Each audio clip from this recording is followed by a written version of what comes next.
Mr. Secretary, will the Trump administration consult and inform Congress in advance if it decides to attack Iran or remove the supreme leader?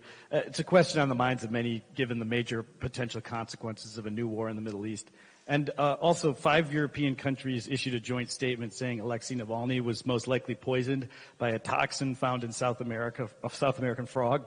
How come the United States didn't join the statement? Any response to it? Yeah, and then, Mr. Prime Minister, sorry to interrupt.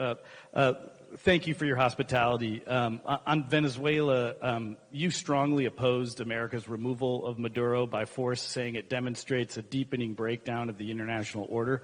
Do you still feel that way, given where we're at now? And also, you've denied saying that you were worried about President Trump's psychological state following your meeting with him in Mar-a-Lago. Can you explain how this was potentially misinterpreted? Let me go first on your question. I'm not going to talk about attacks on Iran or anything of that nature because the president's made clear he prefers diplomacy and an outcome of negotiated settlement. Now, we're dealing with radical Shia clerics. Okay, we're dealing with people who make geopolitical decisions on the basis of pure theology, and it's a complicated thing. I mean, no one's ever been able to do a successful deal with Iran, but we're going to try. Steve Witkoff and Jared Kushner will be traveling. I think they're traveling right now to have important meetings, and we'll see how that turns out. And we'll always comply with the applicable laws of the United States in terms of involving Congress in any decisions. But right now, we're not talking about any of that. We are postured in the region for one simple reason, and that is that we understand that there could be threats to our forces in the region. We've seen them be threatened in the past, and we want to make sure that we have sufficient capacity to defend them if, God forbid, that were to happen.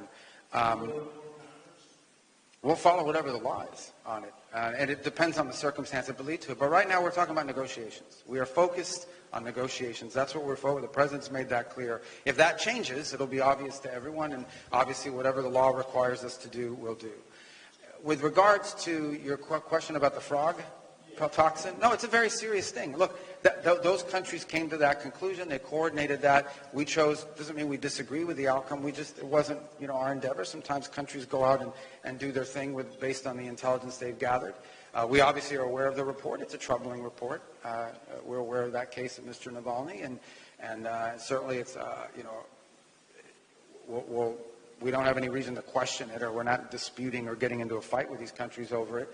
But it was their report, and they put that out there. And let me just make one more point, because I think you asked him a question in order to, see if you can get him against us with something about, you criticize. A lot of countries didn't like what we did in Venezuela. That's okay. That was in our national interest. I'm sure there's something he'll do one day that we don't like, and we'll say, hey, we didn't like you did this. So what? That doesn't mean we're not going to be friends, we're not going to be partners, we're not going to be able to cooperate with one another. Countries express their opinion all the time. We have very close allies that didn't like what we did in that regard. I can tell you what, it was successful. We're proud it was necessary, because the guy was a narco-terrorist, and we made him a bunch of offers, and he chose to them out. And look what's happened in Venezuela in the 6 weeks since he's been gone. Okay, now it's got a long way to go. There's still much work that needs to be done, but I can tell you Venezuela is much better off today than it was 6 weeks ago. So, we're very proud of that project, and, I know some will disagree and didn't like, but irrespective, I think everyone can now agree that Venezuela has an opportunity at a new future that wasn't there 6 weeks ago.